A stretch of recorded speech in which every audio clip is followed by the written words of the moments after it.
Okay, this is the Friday the 13th meeting of the District Operations Committee of the Marin Municipal Water District. Roll call, please.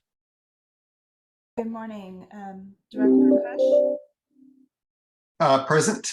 Director Sampson, Here. Director Smith, Here. Director Schmidt, Here. and Chair Russell. Here. Okay, I need a motion to adopt the agenda. Move. Move. Second. Any public comment on the agenda?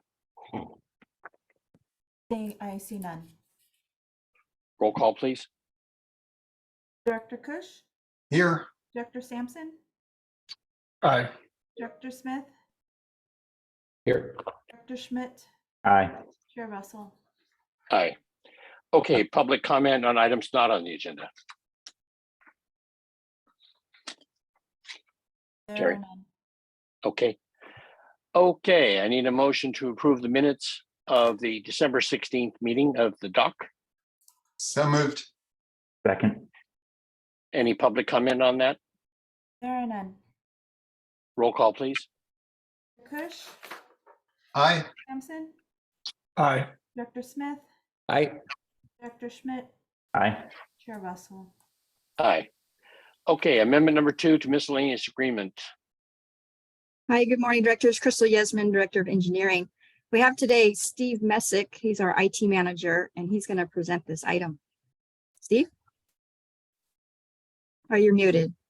Muted. Oops, sorry about that. Good morning, everyone. Yeah, the item on the agenda here is to amend the current contract we have with Redesign Group for consulting services for our infrastructure. Basically, we want to add 100,000 to the current agreement. And any questions, let me know. Is this to provide additional support for unusual needs, or can you speak more to what this additional funding would serve? Sure. Redesign Group is our primary infrastructure consulting firm that oversees our VxRail, data system, solid computer servers, storage, backup. We have the Dell. You probably should dump your video, Steve. You're getting pretty choppy. Oh, probably my internet service is slow this morning. Let me slow down a little bit. Yeah, dump your video. No, it looks fine to me, to be honest. I don't know if anybody else is seeing a problem. It might be, Larry, it might be your connection. Yeah, he sounds fine to me. Good to meet. Okay. Okay, so a couple of years ago, we upgraded our entire infrastructure on the Dell VxRail platform. It handles that's our servers, data storage, backup system, and also the cybersecurity vault, which is an air-gapped security system that if we did have some type of hacker intrusion or ransomware, we can restore our entire computer operations from the cybersecurity vault. So Redesign has been our consulting firm building and managing our entire Dell infrastructure. They're also network experts, so they helped us redesign and upgrade our facilities network, which connects all of the treatment plants, our Rancho Cordova data center. So they're our primary infrastructure consultants that help us, helps augment the IT staff with these special skills that we don't need them full time. We don't need staff full time, but when something goes wrong, we call Redesign and they help us fix it and keep things running. Steve, I don't have a question per se about the expansion of the work with Redesign or the continued work. But I'm just curious about cybersecurity. Another agency that I'm on the board of just suffered a hacker attack, and it's had pretty serious consequences for the district. And generally, I'm certainly not an expert in this, but I hear a lot of discussion about utilizing the cloud over local servers for their advanced data protection, being offered by the big guys like Amazon or Google. Ranjiv, we can't really go into places that aren't agendized. I'm cool with it if Molly's cool with it, but I think we have to ask him to come back and talk to us with an agendized item on that subject. I see. I mean, Okay. I think if it's about, Yeah. proceeding with the contract, context for that, I think it's okay. If it's wanting to explore more information regarding, data storage options, then we could definitely put it on another agenda. So was just not clear exactly where Director Kush was wanting to go with that. But if it's regarding, these services at this time, I think if it's information he feels is necessary for him to understand, the value of the contract and whether to proceed, I think. If I could, it is related though. Redesign did help us install a new cybersecurity vault, which we actually installed because of a past hacker event. And so we actually feel much more confident now with this new system. And I believe it provides a 48-hour backup. Is that right, Steve? No, it's a daily. Okay, it's updated daily, and then there's checkpoints. So we have like a weekly, and then we have a monthly, and so those are the intervals we could restore back to. So we could do a daily restore. Basically, we'd lose that. You'd lose up to 23 hours, but you could go back to 24 hours and restore from that point. Yeah, so sorry if I'm taking us off track. It's that I don't want to. Yeah, I think, Molly, I was starting to get more into the details of data protection, which are probably not relevant to this discussion. Maybe at some point it would be good to get an update on data protection and our, the types of insurance that we do have against hacker activity, just because I've been dealing with it recently. Your question makes perfect sense, Ranjiv. We're just limited to what's on the agenda. Yeah, understood. That's nothing wrong with the question. It's just the format. Director Kush, what I'd suggest is we could just put together a summary for you and send it to the board via Molly, which when we're talking about security, it's probably the best way to communicate public meetings. But it's an important issue, and I'd like us at least to start. We'll put something together so you and the board understand how, what's in place and how we think about this. Yeah, absolutely. And security issues are an appropriate item for closed session if there are sensitive information that, we really don't want to address in public settings. So that's another option if it's appropriate. Got it. Okay, any public comment? There are none. Okay, I need a motion to review and refer to the board for approval. So moved. Second. Okay, that's all we got to do on this one. Update to the water storage contingency plan. Good morning, Paul Sellier, Water Resources Director. Look, a brief presentation. It does seem somewhat ironic that we're talking about water shortages given sort of the wealth that we are enjoying at the moment. But I think, when the cupboard's full, it's the best time for us to start planning. We've been looking at this plan, on and off, I think, since July of last year, where we've been hoping to use our experience in the drought that we had in 2021 to refine the plan that was submitted in 2021. I think this will be sort of the fourth refinement that we've brought to the board since July of last year.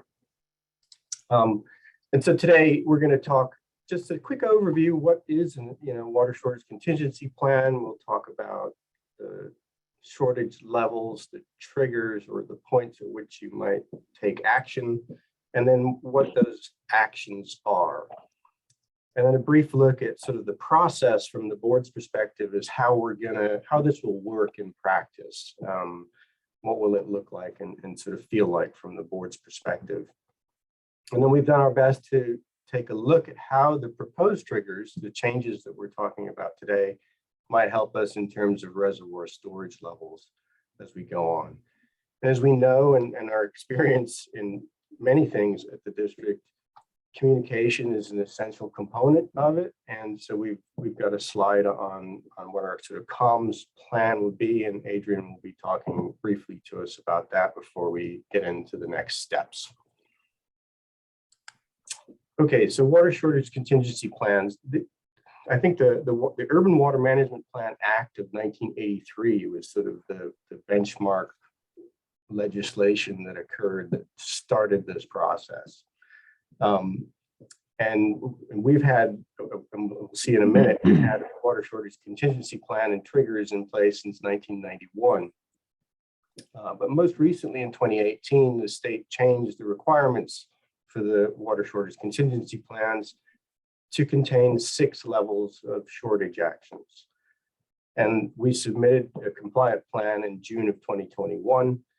And several of the sections within that plan, of course, will be modified and benefit from our experience that we had during the droughts. We were putting this plan together while we were scrambling to respond to the drought.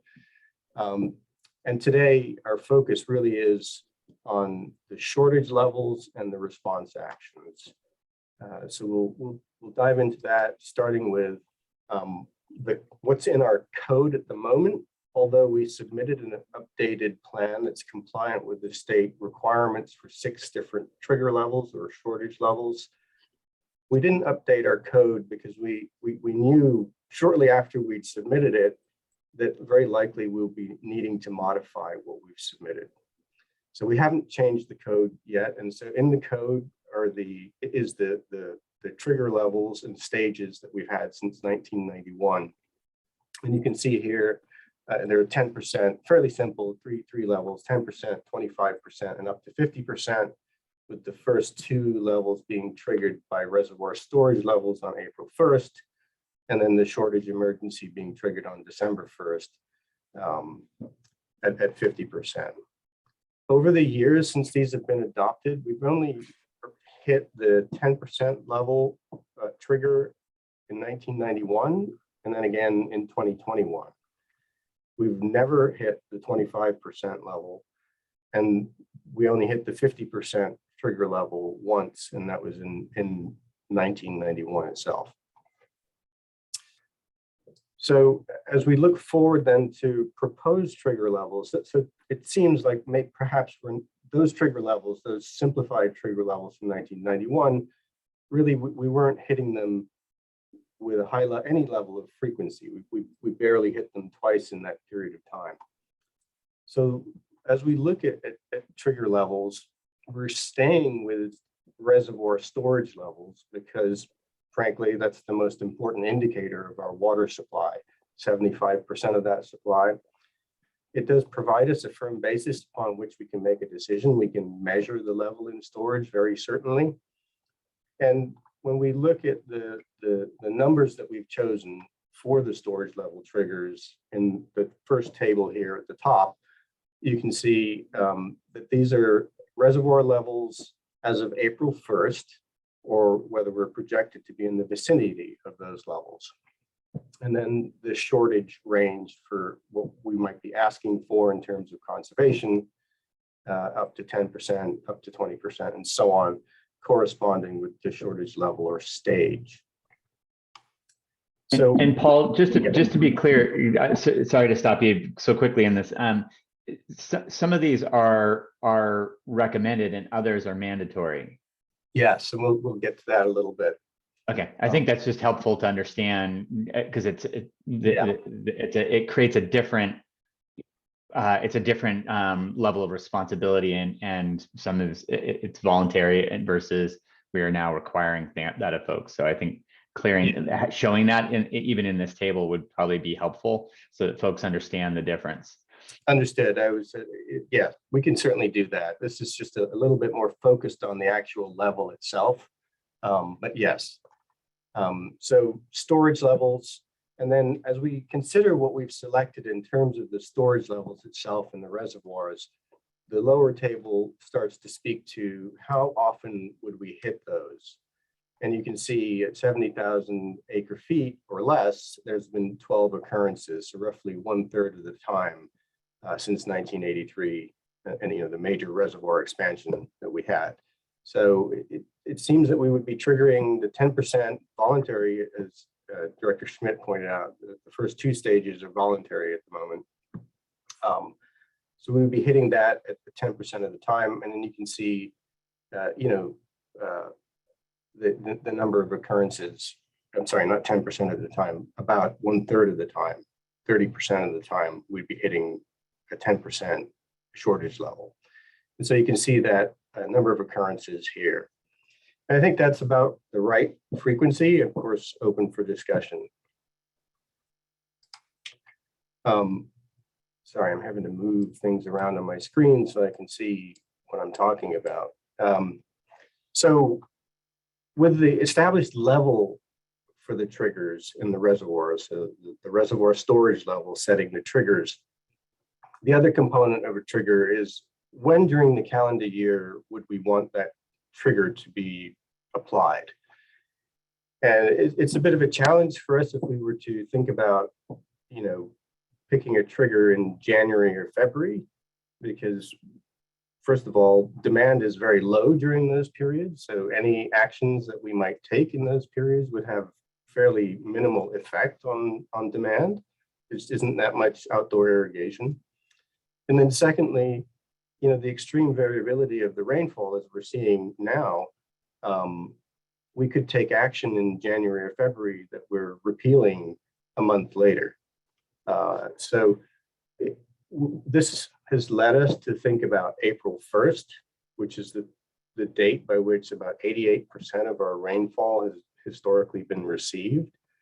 And on average, our reservoir levels tend to peak right around that month. So it seems like April 1st would be a good trigger date for us to establish. And of course, as I mentioned earlier, the storage levels, it's not a hard storage level. It's if you're also projected to be in the vicinity of. And as I say, we'll take a look and see how these proposed triggers might have affected the storage levels in the most recent drought that we just went through. You might indicate too, Paul, that April 1st was the historical date, huh? Yes, it was. Was identified Yes. previously by the Water District for a long time, like Yes. 30 years or 40 years or something. Yes. And I would add too that, if we can of course make trigger dates and timings as complex as we need to, but there is sort of an elegance and simplicity, both if you think about it from the customer's perspective. If you're, asking them to take actions in February and then changing those actions again in March, and then maybe repealing those actions in April, it's challenging for our customers to respond in that short time period of, month to month. And also it's difficult from a communications perspective. If we're asking for ratcheting conservation on a monthly basis, we're sort of barely able to get the messaging out in an effective way over that period of time. And don't forget the billing department, Paul. Right. Well, that's a good point. It's complicated by the fact that customers just don't know their usage, so they might not understand. It's a great point. Sure. Okay. So looking at then, right, a summary of the action levels, you can see if we focus on the chart over here on the right for a moment, you can see the diamonds representing the storage levels and the stage that we're requesting up to 10%, up to 20%, voluntary for the first two stages, and then mandatory thereafter, as compared to what our average reservoir storage levels have been over the sort of 1983 to 2021 period.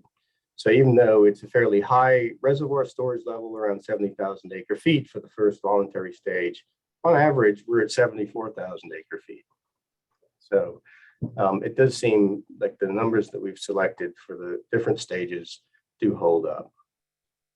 And to Director Schmidt's point, here's the sort of summary table indicating, stage 1 being voluntary and up to 10%, stage 2 up to 20%, also voluntary. And it's not until we get to stage 3 where reservoir levels are around 55,000 acre feet, on April 1st, or projected to be in the vicinity of that, that we start into the mandatory, and that's up to 30%. So there's both flexibility built into this in terms of the up to language that the board may select an appropriate level of conservation, and also in the projected to be in the vicinity of.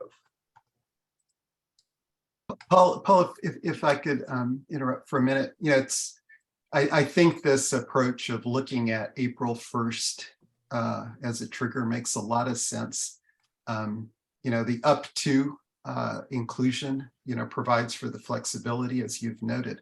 But it's also interesting to consider that the strategic water supply assessment and the resulting actions from that assessment are really, the main purpose is to reduce our vulnerability to storage declines. Although I know increased storage may be a component that we want to move forward with. So it's a little bit tricky to continue to focus on existing storage as a trigger when we're also making a strong effort to reduce our reliance on existing storage. How do we find that balance? I think it's important for planning and obviously very important for communication. There will be I'm concerned that there, if this comes out, that we, based on the state of our reservoirs, we could be imposing again, that cycle of mandatory conservation, which triggers a lot of concern. Those are the things we're trying to change about our water situation. So how do we find that balance? It's a great question. I mean, and I think as we move forward, developing our resiliency to drought, these numbers will be revisited. And, hidden, I don't know if hidden is the right word, but within the projected to be in the vicinity of also provides us, and we'll get into this in a slide on the process and how this works. We'll be able to, as we present water supply updates to the board on a fairly frequent basis, particularly during dry weather periods and droughts, including whatever forecasting tools that have been developed both by NOAA and others to allow us to more accurately project what's going to be going on in the reservoir systems. So we'll be able. I think there's a simpler solution, Paul. Every other alternative, Ranjiv, is double the price at least of our local water supply. So it's driven, at least in part, by how much the water costs, because that directly affects how much we sell it for. So we have a guide coming from two sides here. There isn't just the hydrology to be concerned about, there's also the economics. I want to go back to this. I want to let you, Paul, get through the part where we're talking about this so we see the full vision of it. But then if we're there, then I've got some questions about this approach. But I don't want to keep sidelining your presentation. That's quite all right. Thank you, though, for the consideration. So if it's okay, Director Kush, I'll just continue and we can pick up any other questions you may have.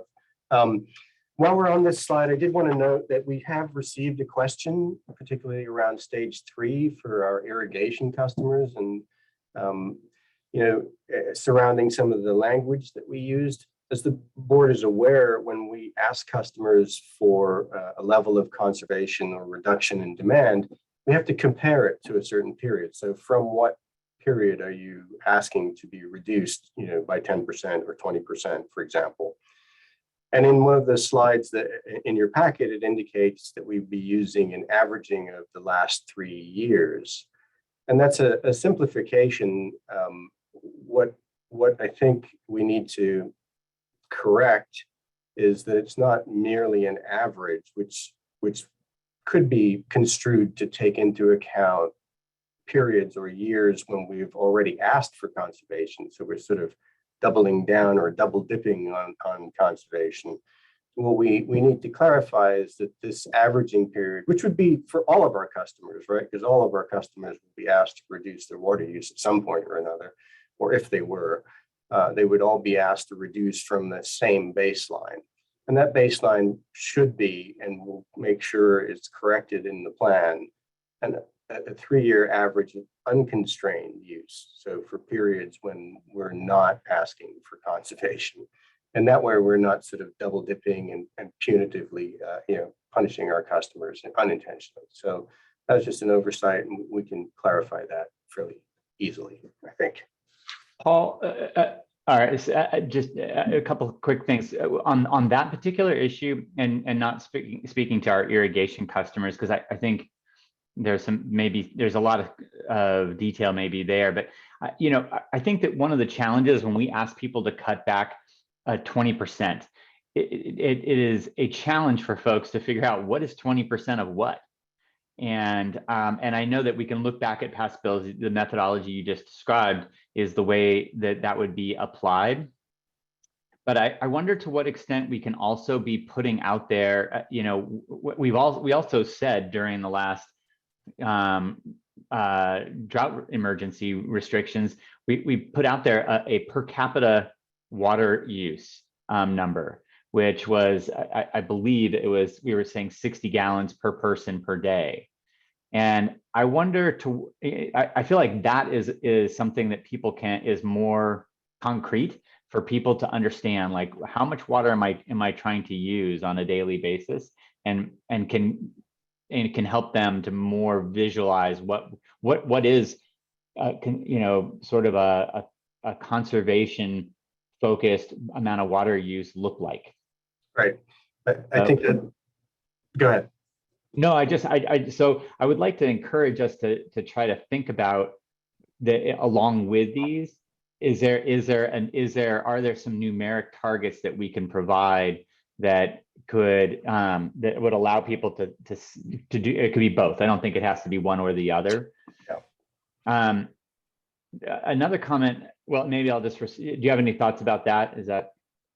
I think it's a good idea. I think the struggle for us is in terms of the drought, we're interested in real-time performance almost. Mm-hmm. And we that type of approach would be greatly supported by something like AMI, where the customers can have that instant feedback as to how much water they're using.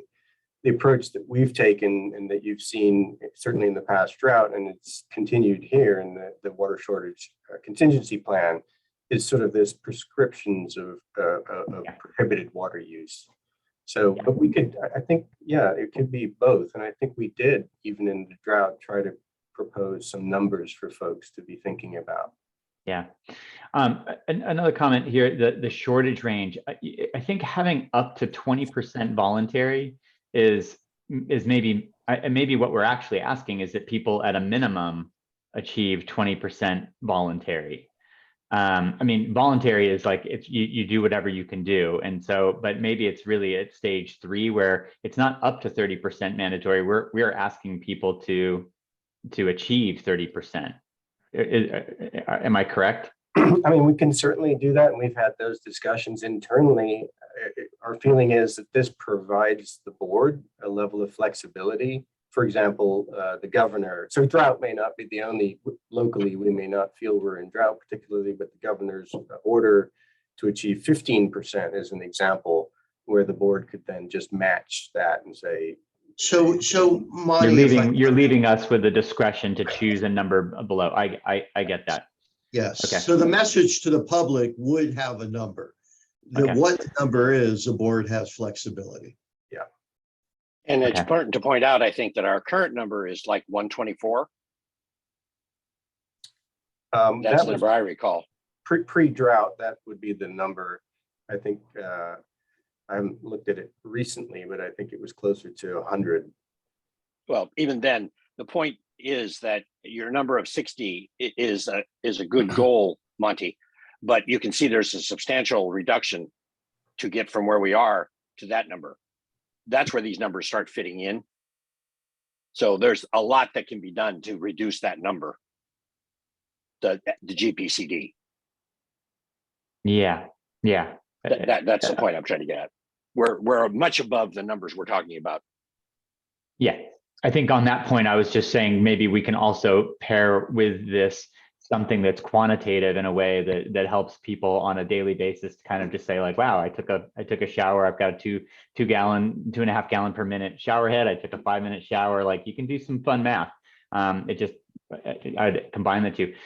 Going back to the point about making a decision on April 1 and recognizing, we could be going into we could see a rain season unlike this one and the one we had last year, where rains don't show up, and it's January 1, and we're way below. I'm assuming that we still have the, while we would look at a projection and we'd say, wow, based on current projections and a reduced rain season, which every day passes, it gets shorter. That we could make that projection that it looks like we are likely to be at one of these shortage levels. I think we would want to be judicious, obviously, about not instituting something and then finding ourselves, with a rainstorm that then suddenly changes everything. At the same time, if we are running through a year like we have seen, where the rains functionally fail and we make it through a significant portion of our rain season without without significant rainfall, we might want to be able to, I think we will want to be able to start looking at this and going, wow, we're really seeing a failure of our rain year. And if we have to have the blessing of walking back, asking people to cut back, I'd rather have that than have us have a failed rain season and wait until April 1 to go, yep, it was a bad, awful, dry winter. Yeah, and I believe that's a good point, Monty. The thing to remember for you guys is that there's no backing up. This is a forward-looking only. The decisions you make are the ones we have to live with. You can't go, oh, I should have, because it doesn't make any difference. So when we decide to bring in more Russian River water, we start paying water. I was told recently that East Bay Mud purchased 30,000 acre feet of water during the drought, which is going over the dam right now. That's $30 million worth of water that's being discharged to the creek. So they're going to lose that water. But that's just how it is. You're just going to have to deal with it. It's an unknown, statistically interesting question, but there's no hard data to go forward. You just have to use your judgment and move forward. But the plan, I think, as presented, Director Schmidt, does allow you that flexibility, and we would be bringing to bear all the projection data that we can muster. In the scenario you propose, for example, the ridiculously resilient ridges in place, and NOAA is showing pretty strong indications of a dry spring. Yeah, I think you're 100% on target there. The board would have the flexibility to act sooner than April 1st. But it really goes back to Ron Jeeves' point here, I believe, Paul, that it's that backup that is the critical part here. In other words, the water supply issue is what makes life livable, because you can't control nature. You can do a little bit, medium size with conservation, but you basically have got to have a balanced system so that when you need to draw on it, you can, even though it, as I said earlier, it's at least twice as expensive to bring water in from anywhere else, including Russian River. Yeah. Okay, just quickly then, this table adds to the shortage range, the action level itself, just some examples of the response actions that we would be taking at each of the stages. I'm not going to go through all of these, but there is obviously a potential for a catastrophic interruption. It's not only droughts, in other words, that these water shortage contingency plans address. It's to allow us to have a plan and actions in place that we can take even in the event of a catastrophic interruption in water supply. So then, I have a question. Yeah. As we've discussed, and maybe a little bit in the ethereal side,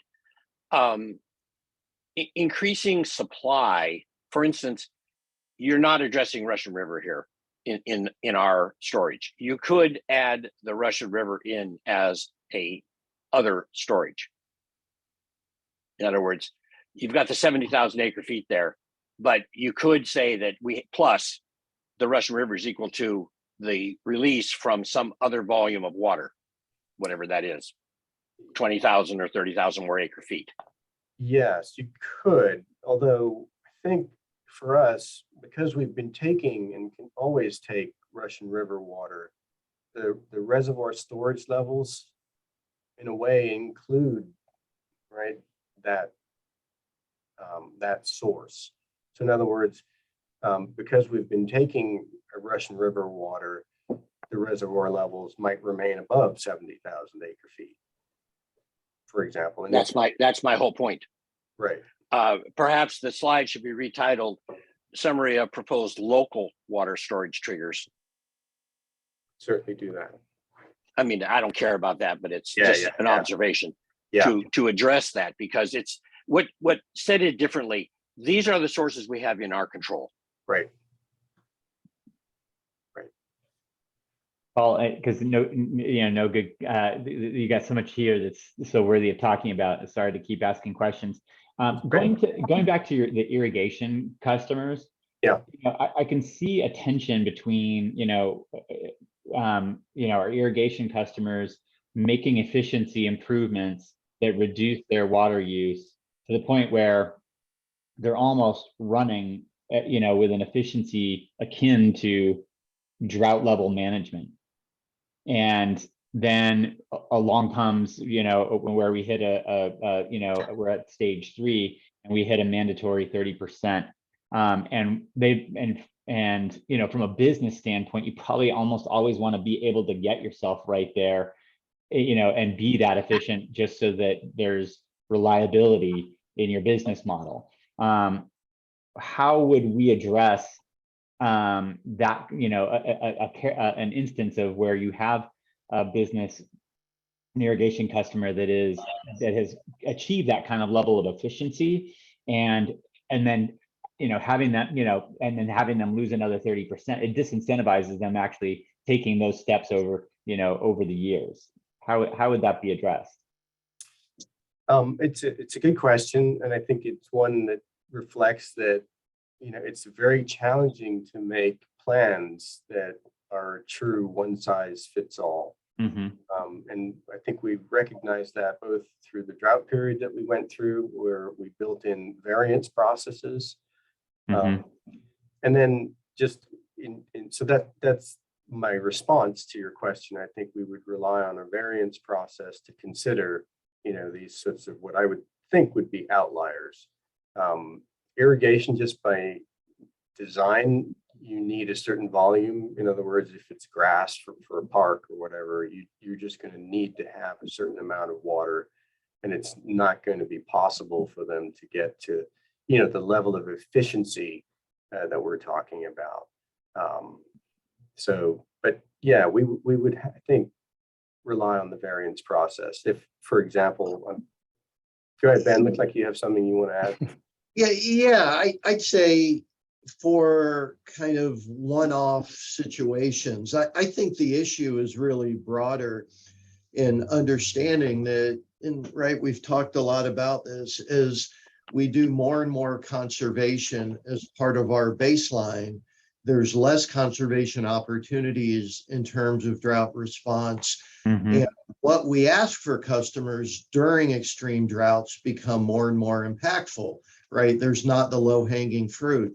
And I would say that that's really a broad issue to all of our customers. And it's one of the reasons why, we're pursuing supplemental water that will greatly reduce the frequency of hitting these stages and causing those sort of impacts. But those impacts, we aren't in control of nature, to some extent unavoidable. And what we saw with irrigation customers this past drought is parks that started to dry up and impacts to trees and, problems with golf courses. Yeah, but we also had, Ben, we had customers who were like, hey, I've been super efficient, it's just me and one other person. Right. We're super efficient and we have been for years. So their past 3 years reflects a very highly efficient use, and having them cut another 30% is really different than somebody who's been, a household that has not been efficient or even potentially wasteful, and they have to cut 30%, and it barely has any impact on them versus the customer who has been helpful to the resilience of our district by being a low water user is now kind of penalized. So I think that's kind of where getting to, that's where a per capita water use, I think, it creates a floor where we can say, hey, if you're already, I'm just going to pick a number, not to set a standard, if you're already at 60 gallons per person per day, thank you. You've been there, you've helped create, frankly, water for others. And so I think we need to be thoughtful about those people, because we heard from them, and I think they are real folks, and because we know people are aware, and I think we probably have more of them now than ever before because of all the recent dry years. Yeah, Monty, and I think it's a really important point, because the other side of it is that our rate structure hasn't incentivized that behavior. And so to further penalize through further reductions is almost a double whammy. So identifying what that number is and then working on the percentages from that, I think, is going to be critical for the public's participation. I think the other aspect of this, though, is everybody can do better. When the situation was quite dire in the last year, my wife and I, as you've heard me say before, were able to get down to 35 gallons for 2 of us. That is 17.5 gallons each. And that was not draconian. I mean, we shut off the outside irrigation, obviously, but the internal water usage, yes, it means taking less showers. It means paying attention to how long you shower. It means catching the warm up water in the shower in a 5-gallon pail and using it to flush the toilet and things like that. It is trickier, but it's quite doable. My point being, there's a long ways between 60 gallons and 17.5. And we could have done better than 17.5, but we were able to achieve that routinely, just FYI.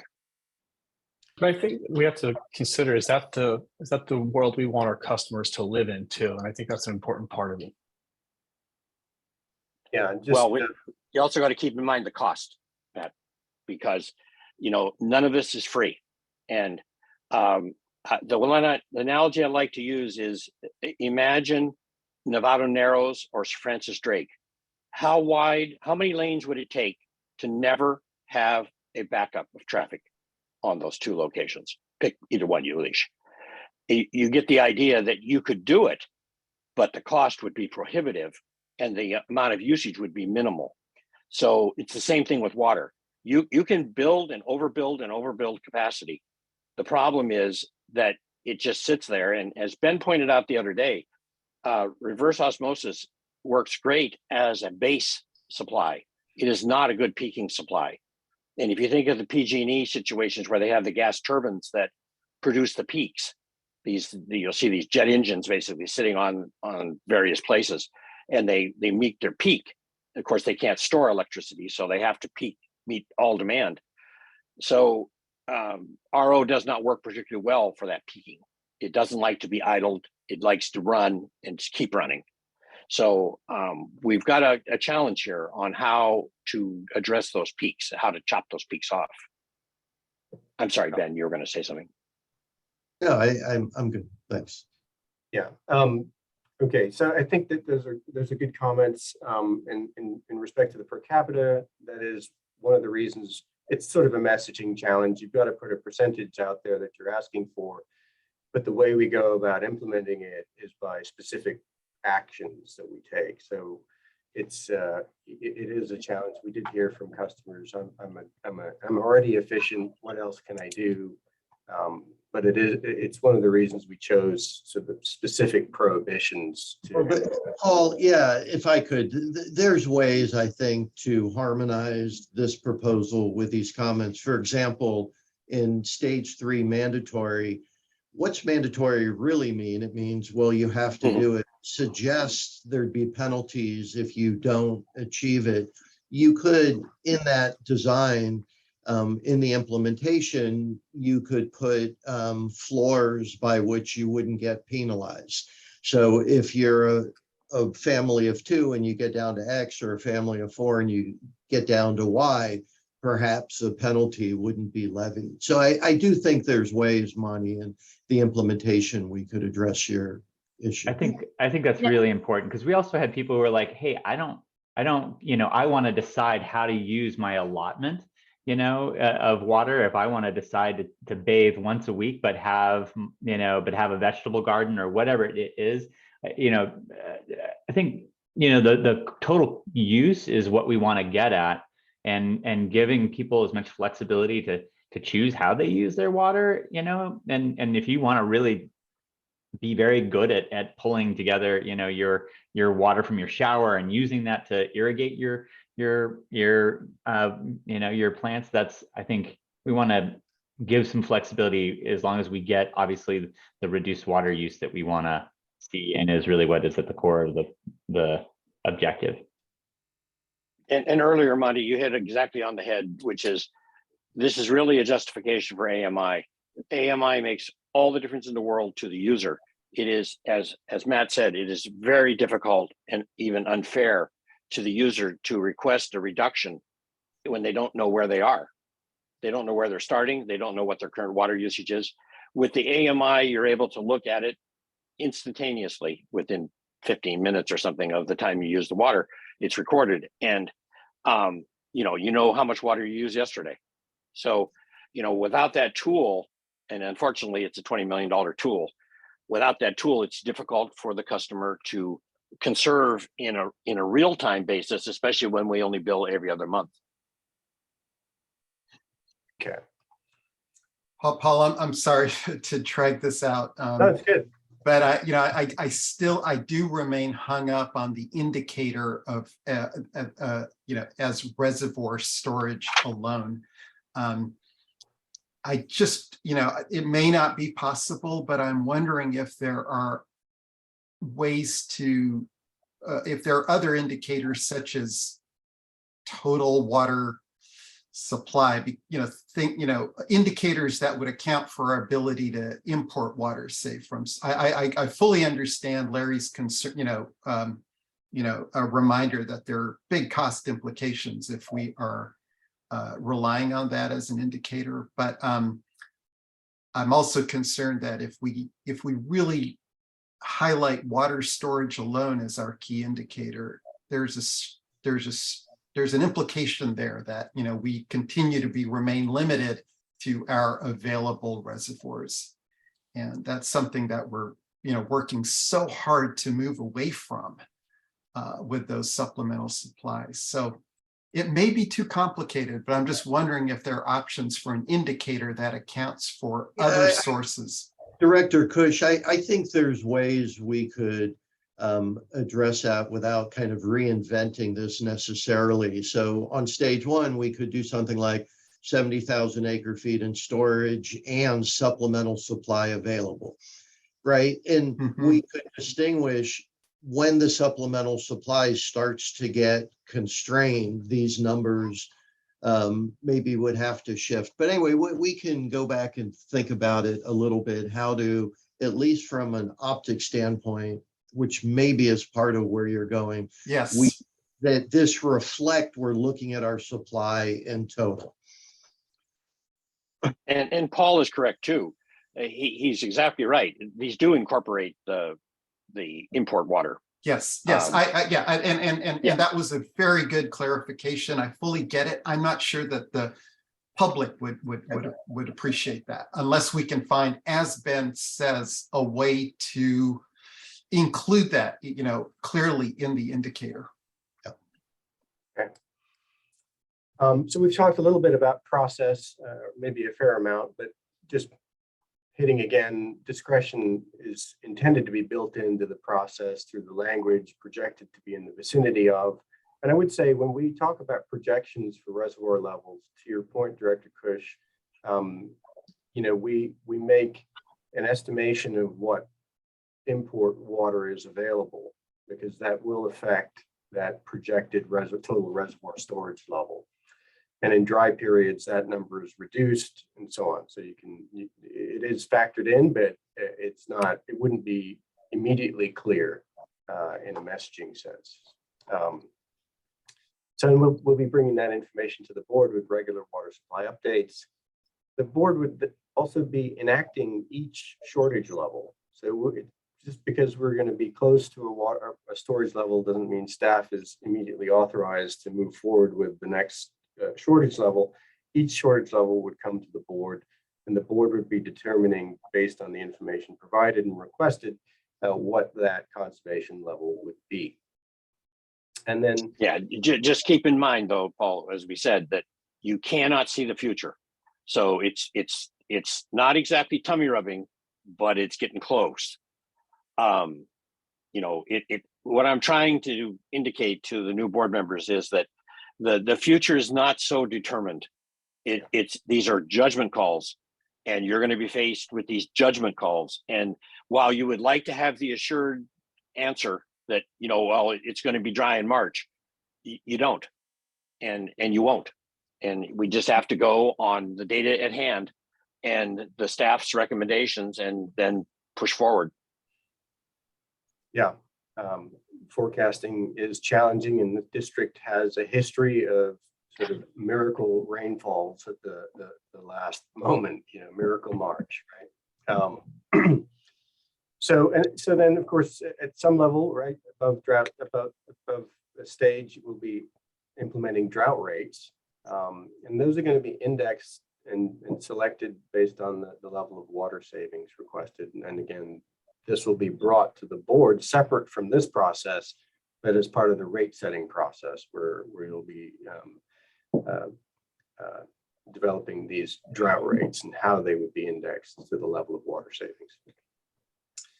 In addition to that, there are some significant actions that we would. Paul, sorry again. Yeah. Just on the drought rates, those are really designed to count for reductions in usage due to conservation, clearly. If we were, you know, due to declining reservoir levels, increasing, for example, our imports of water, could the drought rates also be include, you know, the additional, you know, so if usage does not fall as much, but we are still spending more because we're importing water, is that also a consideration in thinking about drought rates? I think that'll be part of the rate setting process that you'll be going through.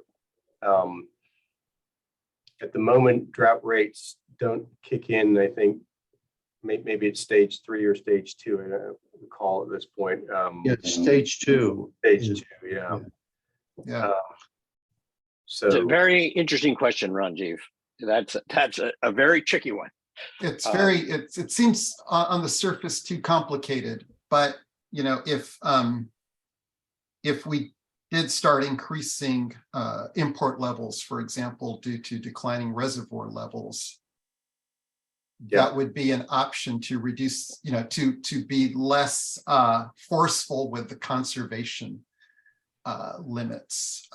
But still, you know, it would still be expensive to do so. But with potentially, you know, there'd be maybe, you know, the financial impacts on customers may be similar, but the requirements to reduce, you know, to reduce consumption below comfortable levels may be less. So, you know, I think it's something we should, if possible, think about. I think we can, Ben. I think this is a very interesting question because I'd never thought about it that way. But it was the original basis of the tiers. The tier 1 was the local water, tier 2 was the Russian River water, and so forth. And tier 3 was reclaimed water, and there was a rationale attached to the cost. But it's conceivable that we could extend this concept to a more expensive water supply. In other words, that in order to keep going, we need to have a drought increase rate that reflects the cost of the supply, not just its scarcity. But I have to think about that a little bit, the mechanics of it, but it seems to me a doable task to say, you know, we're now spending twice as much to keep the water at the levels you wish it to be to the public. Therefore, the cost is X. Now it's 2X or 1.5X or whatever. I think that argument, that justification for increasing rates is a little bit more intuitive than saying we're going to have to increase your rates because you're using less. I think messaging that, you know, rather than, you know, in parallel to ensuring responsible water usage and conservation, we are going to, you know, we are identifying those other water sources to complement and, you know, support the progress we've made with conservation is also, you know, continuing to emphasize that is I think important. Yeah, I think it's about using less will help ensure your rates don't go up as much and as fast. I think that's the flip message. And you'll have water in the future. Right. So it's a positive message to reduce. It's in ways an incentive, because if we don't, then it gets more scarce and more expensive. Yes. Director Kush, in thinking about your question and what you raised, I think we can, when we bring in, we are planning to bring as part of the rate setting drought rates, the design to the board. It is interesting, and I think we can think about drought rates aligned with this shortage and conservation levels, as well as drought rates to pay for supplemental water and how they would be triggered. We need to give it some thought, but I think I've seen that before elsewhere as well. I think cost can, you know, the additional costs incurred in the course of, you know, water shortages, including, you know, increased cost of supply and other factors can be included. And I think it's, you know, the tricky part is, as you noted, Director Kush, that, you know, getting that balance right in projections as we look forward, you know, what additional supply, what reduction in use, et cetera. And the idea of drought rates is to, you know, make the district whole financially, given the need for conservation or additional expenditures associated with those shortages. So I think we'll have more discussion as we move forward, as General Manager said. How many more slides do you have, Paul? Just one or two. Okay, because I'm getting crunched on Okay. time. Same.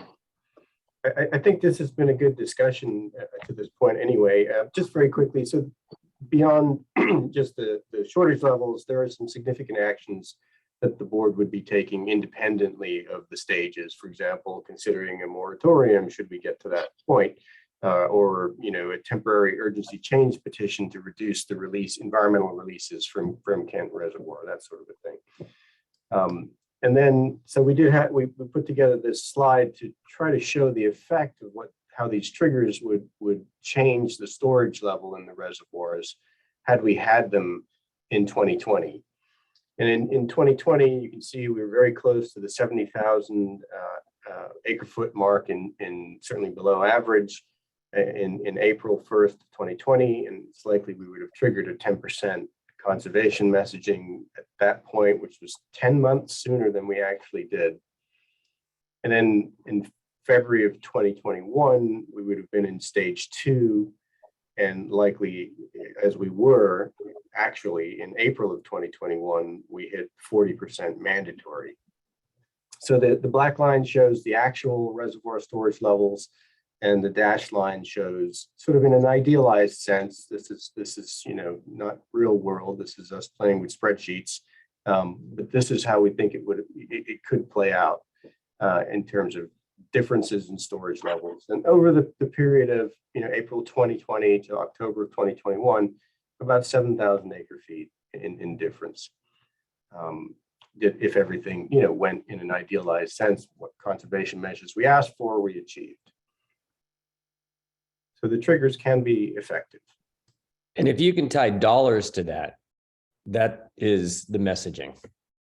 right? If you can go back to that chart and you can tie dollars to that 7,000 acre feet of savings over time, then, and if we do drought-based pricing, then you can really give people a sense of like, if you save, this is going to be the dollar impact.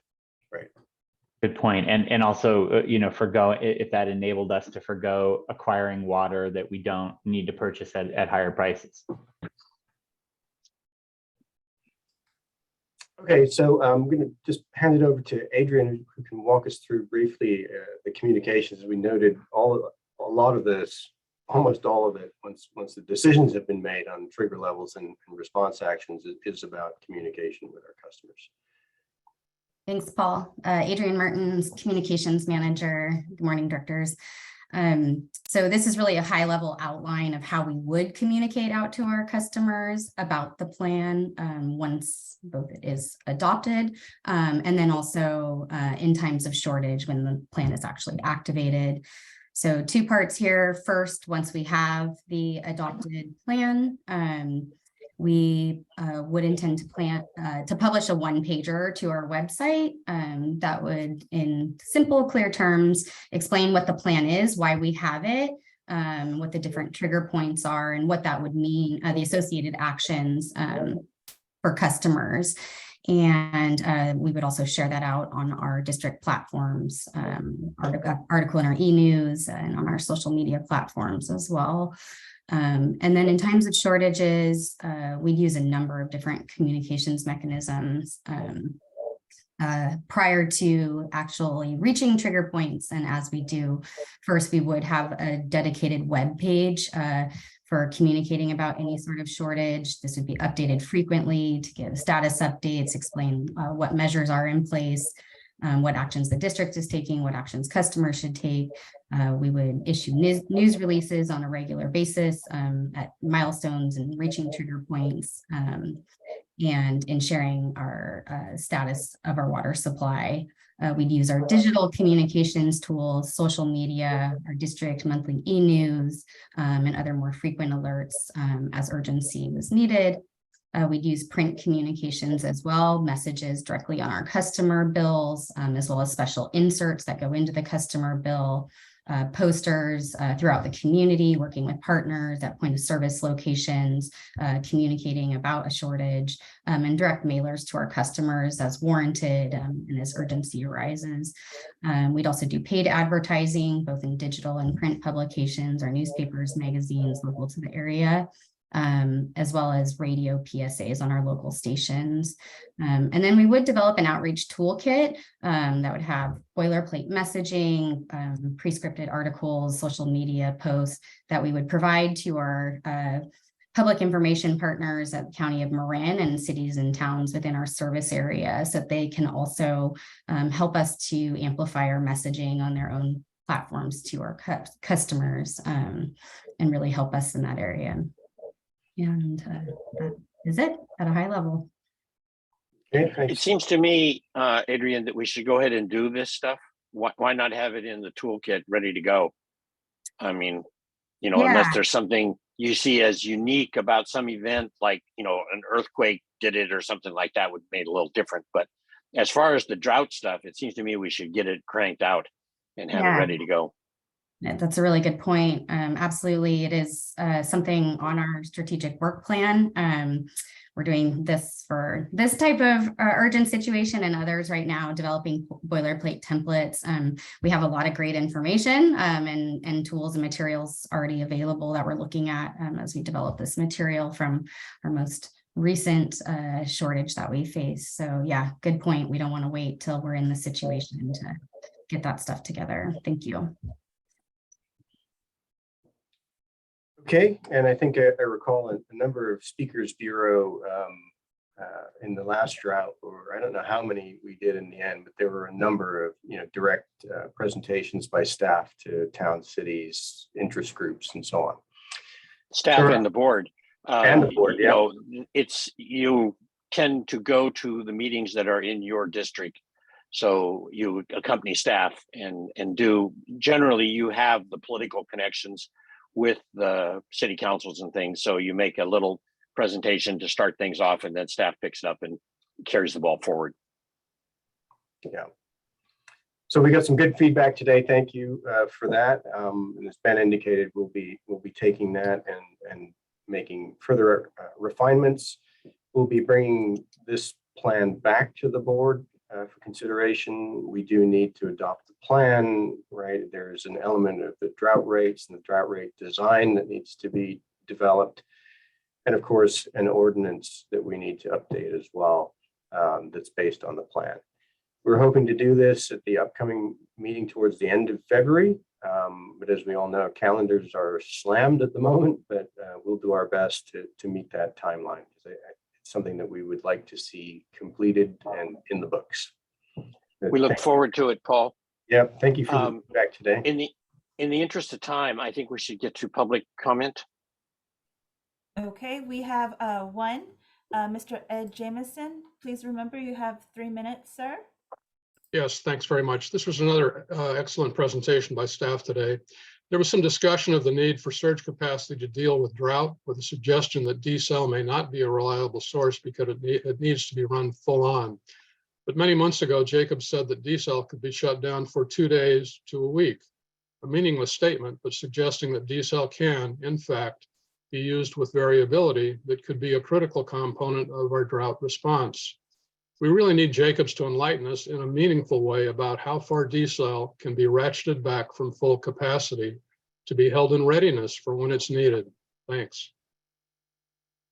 And we do have one more, Mr. Roger Roberts. Go ahead, sir. Can you hear me? Yes, sir. Loud and clear. How will you interpolate into your triggers, the triggers that exist with your supply contract with Sonoma? Because that's an important feature of whether or not you're going to be able to get supply in a situation of drought. They have cutback triggers themselves that affect your ability to draw that water. So how are you going to interpolate Sonoma water supply in this process? So if I may, Chair Russell, respond to that. Sure. Yeah. So the Sonoma supply has an allocation model they go through that's based on storage level in Lake Sonoma. So we know what that allocation process is, and we would factor in, you know, the climate, the storage levels in Lake Sonoma, Lake Mendocino, and other factors that affect how much water we would be able to get from Sonoma. That is currently how we do it in our projections. For example, you know, in the water supply updates, you see those 3 dashed lines, with one of them being a repeat of water year 2021. And in those projections, we were assuming until these rains filled up Lake Sonoma, that we'd only get access to maybe 4,300 acre feet of Lake Sonoma water. So we do change the availability of water and how much we would plan to receive. It's a question we'll keep addressing, Roger. It's a complicated, it's a good comment and a complicated question. Any others? There are none. Okay, I would propose we adjourn, although if you've got a burning question, go ahead and ask it from the board, but yeah, I think we should move forward. I do believe this is a review and refer to board action. So if we could get a first and a second first, that would be great. So Oh, moved. you're right. Okay. Need a second, guys. Second. Thank you. Okay, Thanks, Paul. cool. Thank you, guys. Yeah, thank you, Paul. Thank you all. Great Have a good conversation, weekend. folks. See you Thank later.